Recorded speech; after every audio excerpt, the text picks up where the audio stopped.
Илјада помпи за извлекување на вода од подрумите на куќите во поплавените населени места пристигнаа денес. Се работи етапно, најзагрозените имаат приоритет. За секоја куќа се задолжува по еден припадник на армијата, кој добива помпа и раководи со неа се до извлекување на водата од поплавената просторија во куќата. На помош на населението, освен на армијата, на терен се и пожарникарите, граѓаните од погодените населени места. Веќе сме тука 3 дена со 5 луѓе дојдени од Штип за да помогнеме исто така на поплавените луѓе да се исцрпи водата од подрумите. Имаше многу материјални штета, многу вода, тоа е. Жителите се уште со неверување раскажуваат како ја поминале саботната вечер. Очекува многу катастрофа. Вода дојде од сите страни.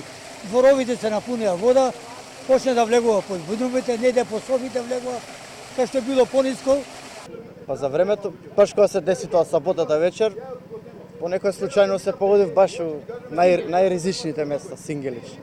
Кај братучет ми беше као на филм, да ви кажам. Помагавте сите? Нормално, баш еден постар човек спасивме. Сега имаме и сеченици, ама битно спасивме човечки живот. Колите како играчки. Да, лета. Отидоа, 2 наши коли отидоа. Ги најдовме после 50 метри.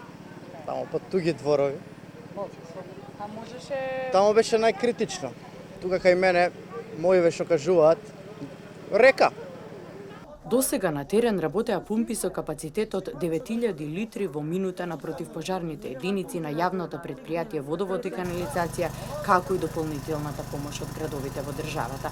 Со дополнителната помош од 1000 помпи ќе се улесни работата и се очекува за 2 дена да биде санирана штетата од поплавите.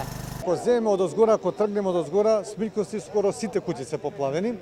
Во Црешево не сите, одеде број можеби едно 50%. Во Страчинци исто така не се поплавени, меѓутоа има наноси од камења, таму има по многу големи инфраструктурни оштетувања, главната улица однесена е во длабина од 2 метри. Значи улицата која била на едно ниво сега е 2 метри подолу. Камењата се однесени во дворовите на соседните одне, нема поплави со оглед на тоа што е на стрмен дел. Брњарци исто така нема многу поплавени, оштетена е главната мрежа која што поминува покрај каналот. Меѓутоа во Стајковци, во Сингелиш, сите куќи, скоро 100% е навлезено, исто така и Инџиково е навлезено со вода и се под вода, беа под вода, сега добар дел се испразнети, значи тие се скоро 100%, значи скоро сите куќи. Првичната проценка од невремето говори за зафатеност од 5000 куќи и 20.000 жители од поплавата.